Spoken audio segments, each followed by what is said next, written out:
تشریف لایا کرتے تھے، آپ صلی اللہ علیہ وسلم فرماتے تھے لا تعبدوا الا ایاہ، اللہ کے سوا کسی کی عبادت نہیں کرنا۔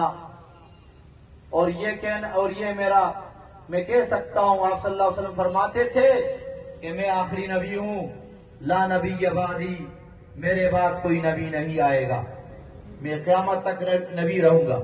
تو قبائل کی خدمات، آپ صلی اللہ علیہ وسلم اس سنت کو انشاءاللہ ہم زندہ رکھیں گے۔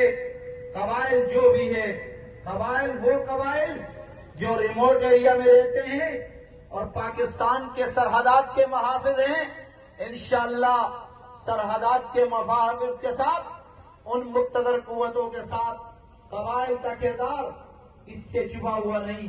وہ قبائل جو چائنا کے بارڈر کے ساتھ لگے ہوئے ہیں، اسی طریقے سے ان کا کردار بھی کسی سے چھپا نہیں۔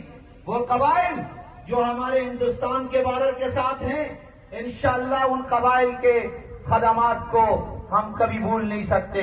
وہ قبائل جو سندھی ہو، پٹھان ہو، پنجابی ہو، ہم سب متحد ہیں اور دشمن عناصر کو یہ پیغام دینا چاہتے ہیں کہ انشاءاللہ یہ بار بات میں واضح کرتا ہوں کہ ذوالفقار علی بھٹو رحمت اللہ علیہ نے کہا تھا میرے پاس 70 لاکھ قبائل ہیں، یہ اس وقت کی بات ہے، ابھی تو قبائل 70 لاکھ کو 70 لاکھ میں کنورٹ کرو۔ کہتے تھے میں ایک دن میں کشمیر لے سکتا ہوں کیونکہ میرے پاس قبائل ہے۔ قبائل وہ لوگ ہیں جن میں ایمانی جذبہ ہے، جن میں ایمانی جذبے کے ساتھ اخلاص ہے، محبت ہے، وفاداری ہے، ملک کے استحکام کے لیے انہوں نے کردار ادا کیا ہے اور ادا کریں گے۔ اللہ سبحانہ و تعالیٰ نے قرآن میں فرمایا، ابراہیم علیہ السلام رب اجعل ھذا بلدا آمنا وارزق اہلہ من الثمرات، ابراہیم علیہ السلام اللہ سے دعا مانگتے ہیں کہ اس شہر کو امن کا گہوارہ بنائے۔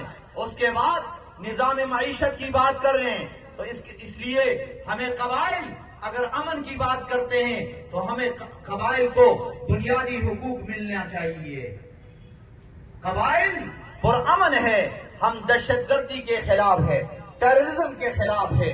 امن قبائل انشاءاللہ پاکستان کے اندر قائم کریں گے، اور قبائل جو بھی ہے انشاءاللہ العزیز ہم امن کے ساتھ نظام معیشت کو بھی انشاءاللہ سنبھالیں گے، کیونکہ ابراہیم علیہ السلام نے نظام معیشت کی بات کی تھی امن کے بعد۔ تو قبائل وہ قبائل ہیں جو امن کے گہوارے بھی ہیں اور امن کو انشاءاللہ فرنٹ لائن میں لاتے ہوئے نظام معیشت کو بھی انشاءاللہ پاکستان کو اقتصادی بحران سے بھی نکالنے میں ان کا بڑا کردار رہے گا۔ اسی طریقے سے ہمارا منشور یہ ہے کہ ہم داخلی پالیسی میں اتحاد بین المذاہب کو فروغ دیتے ہیں۔